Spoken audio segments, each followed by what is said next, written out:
Doctor साहब, मुझ में एक आदत है जो छूट नहीं रही। मैं अपनी ख्वाहिश हाथों से पूरी करता हूँ। छुटकारे के लिए कोई नसीहत फरमा दें।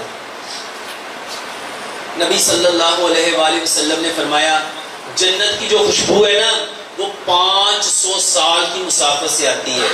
और जो बंदा अपने हाथ से मनी गिरा देता है, वो जन्नत की खुशबू भी नहीं पा सकता। वो जन्नत की खुशबू भी, मेरे मोहतरम भाइयों, ये इतनी बड़ी हलाकत वाली बात है। अच्छा, जो खुशबू नहीं पा सकता वो जन्नत में जा सकता है? जा सकता है? अपने बच्चों को, अपने भाइयों को वल्लाह बताओ, ये वो अमल है जो हमें जन्नत में जाने से रोक देगा, और इस अमल की वजह से हम जन्नत की खुशबू से महरूम हो जाएंगे। और ये अपने हाथों अपने आप को हलाक करना है, बर्बाद करना है, तबाह करना है।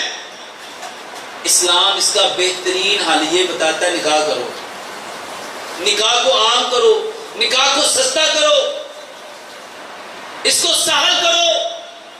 और आज गुनाहों को आम किया जा रहा है, गुनाहों को सस्ता किया, और ज़िना सस्ता हो रहा है और निकाह।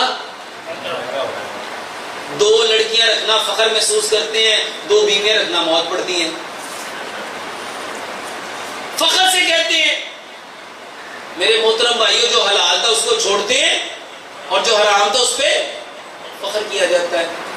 अपने बच्चों को इस्लामी तालीमात अब तभी देंगे जब उनको इस्लाम के मुताबिक चलाएंगे, फितरत के मुताबिक चलाएंगे।